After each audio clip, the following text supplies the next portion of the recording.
Hello student, good morning to everyone. आज हम लोग देखेंगे किसमें, तो जंतुओं में परिवहन के बारे में देखेंगे। जंतुओं में परिवहन कैसे कैसे होता है। तो जंतुओं में परिवहन, जंतु जो होते हैं दो तरह के होते हैं।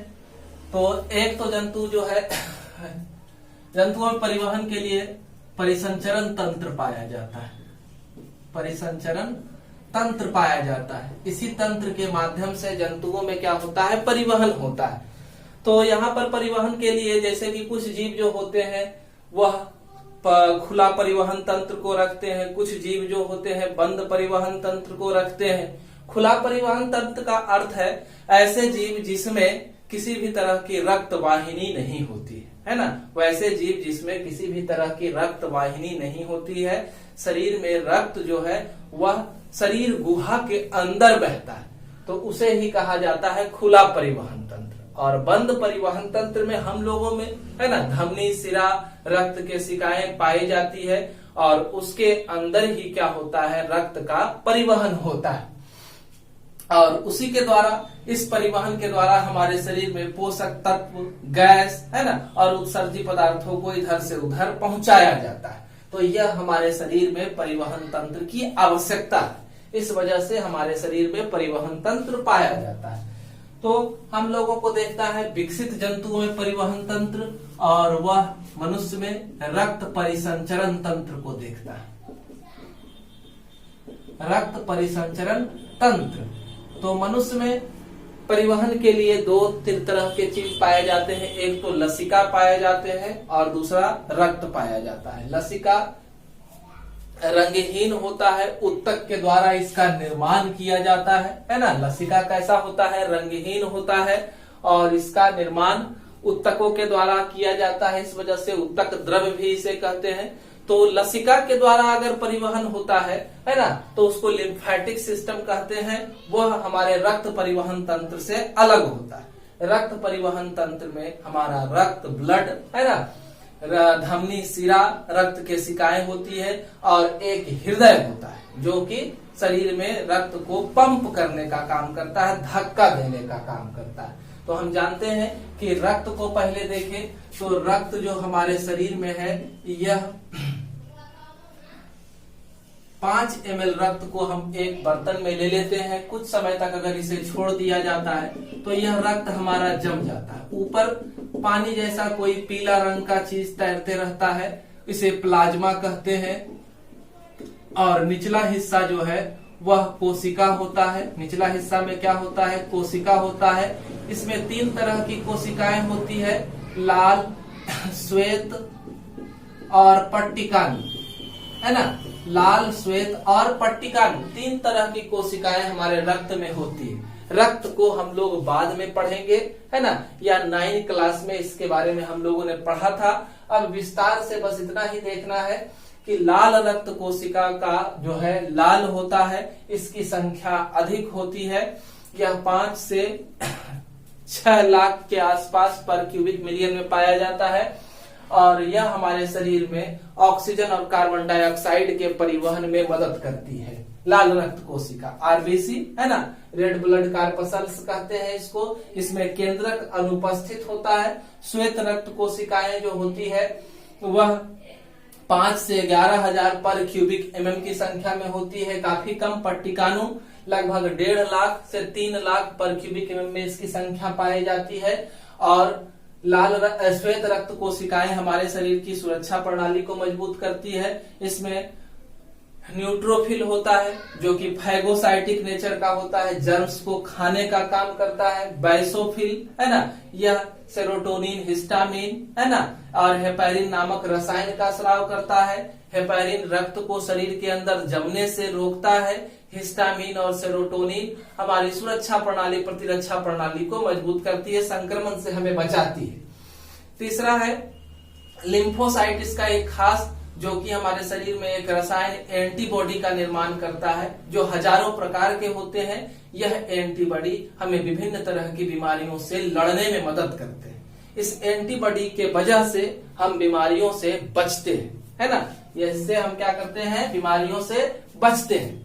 और माने बीमारी अगर जो रोगाणु हमारे शरीर में घुसता है तो यह एंटीबॉडी उसे नष्ट कर हमें बीमार होने से बचाते हैं। तो ये हो गया। मोनोसाइट डायरेक्ट लड़ाई करता है पैथोजन से, जो बाहरी पदार्थ हमारे शरीर में घुसते हैं और उसे नष्ट करने का काम करता है। ठीक है।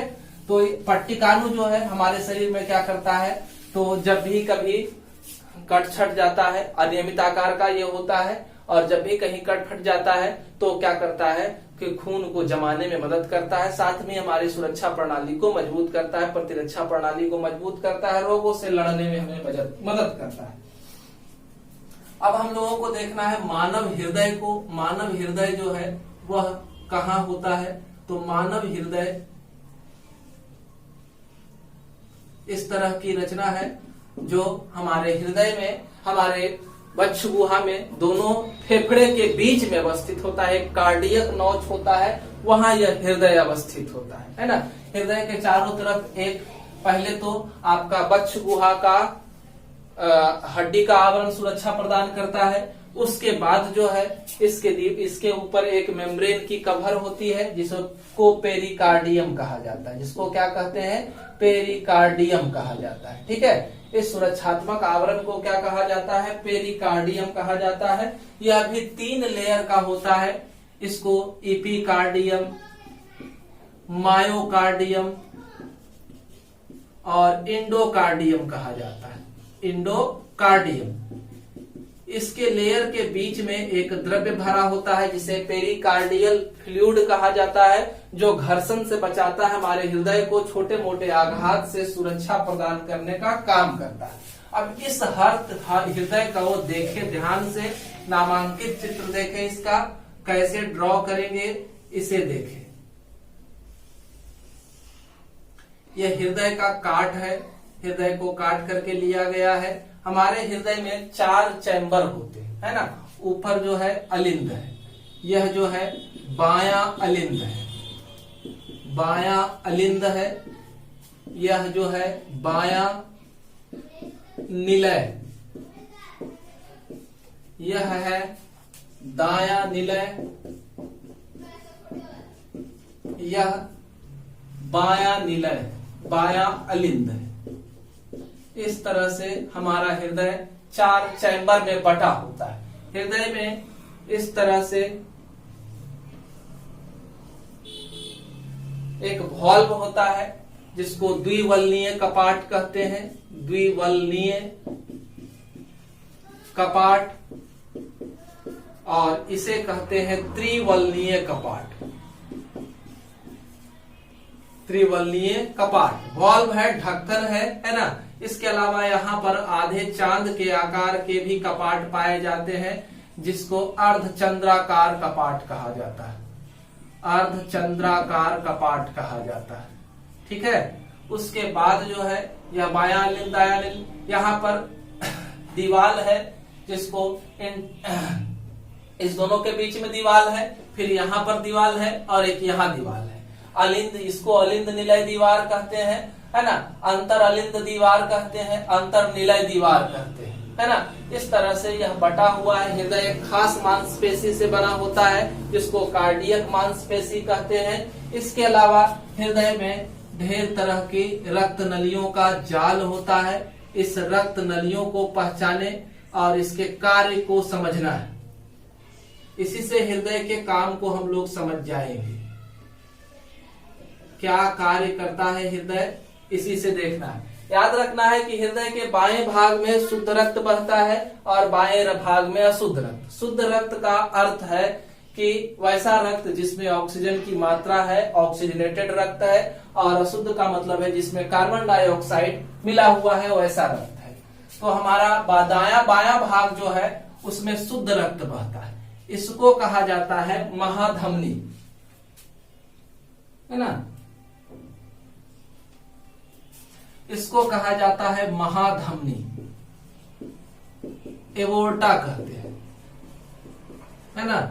इसको कहा जाता है फुफ्फुसीय सिरा, इसको कहा जाता है फुफ्फुसीय धमनी।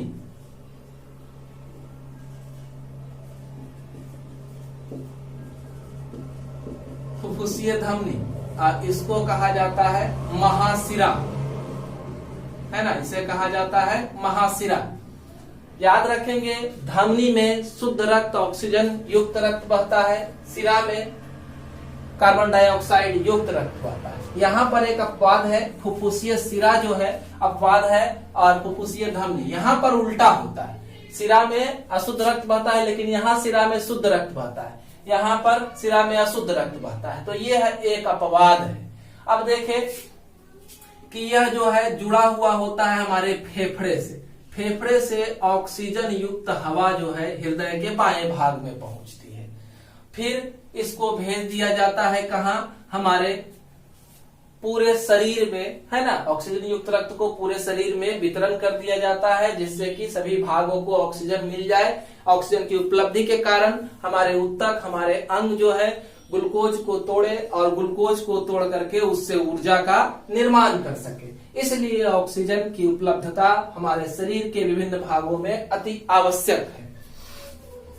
तो ये देखें कैसे, अब इधर जो है पूरे शरीर से जब कोशिकीय श्वसन संपन्न हो जाएगा, कार्बन डाइऑक्साइड बन जाएगा, तो सारा कार्बन डाइऑक्साइड युक्त रक्त जो है महाशिरा के द्वारा हमारे हृदय के दाएं भाग में पहुंचा दिया जाएगा और फिर इसको शुद्ध होने के लिए भेज दिया जाएगा कहाँ, फुफ्फुस में, फेफड़े में, है ना, जिससे कि वहां जाकर के यह शुद्ध होगा। अब हम पूरी क्रियाविधि को देखेंगे कि कैसे यहाँ पर सारा कार्य संपन्न होता है। सबसे पहले फुफ्फुसीय शिरा से शुद्ध रक्त जो है हमारे हृदय के बाएं अलिंद वाले भाग में पहुंचता है। बाएं अलिंद में पहुंचने के बाद यह रक्त यहाँ भर जाता है। यहाँ जब भर जाएगा तो दबाव उत्पन्न होगा। इस दबाव के कारण अर्धचंद्राकार कपाट खुल जाते हैं। इस दबाव के कारण अर्धचंद्राकार कपाट जो इस तरह से लगे होते हैं, दबाव पड़ने से यह खुल जाते हैं। रक्त जो है वह नीचे की ओर आने लगता है, यानी कि रक्त पहुंच जाता है हमारे बाएं निलय में। बाएं निलय से यह जो है हमारा महाधमनी जुड़ा हुआ होता है इस तरह से, है ना, हमारे किससे, निलय से जुड़ा हुआ होता है महाधमनी हमारे निचले हिस्से से। ऐसे देखें इसको, इस तरह से यह जुड़ा होता है। तो जब इसके अंदर रक्त भरता है तो यह भी दबाव उत्पन्न करता है और इस दबाव के कारण यह जो द्विवल्नीय कपाट है वह महाधमनी के ऊपर लगा होता है। इस वजह से महाधमनी जो है वह द्विवल्नीय कपाट खुल जाता है और रक्त जो है वह महाधमनी में चला जाता है, जिससे कि पूरे शरीर में वितरित कर दिया जाएगा। उसके बाद फिर इसी तरह से सारा रक्त पूरे शरीर से संग्रह होकर के इस जगह पर आया। आने के बाद सारा रक्त चला गया कहाँ, निलय में, दाएं निलय। दाएं निलय से जुड़ा हुआ होता है हमारा ये फुफ्फुसीय धमनी और इसी के ऊपर लगा होता है त्रिवल्नीय कपाट। त्रिवल्नीय कपाट रक्त के दबाव के कारण खुल जाते हैं और सारा रक्त जो है वो महाफुफ्फुसीय धमनी में चला जाता है। ठीक है, अब इस तरह से हमारा सिस्टम काम करता है कि कैसे कैसे रक्त का परिवहन हुआ हमारे शरीर में, इसे हमने देखा, है ना। इस तरह से चला जाता है पूरे शरीर में, हृदय इस तरह से काम करता है।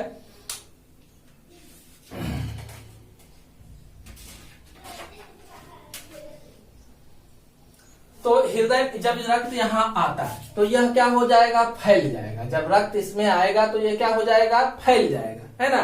तो यह क्या कहलाता है, डायस्टॉल कहलाता है। ठीक है, इसको क्या कहेंगे, डायस्टॉल कहेंगे।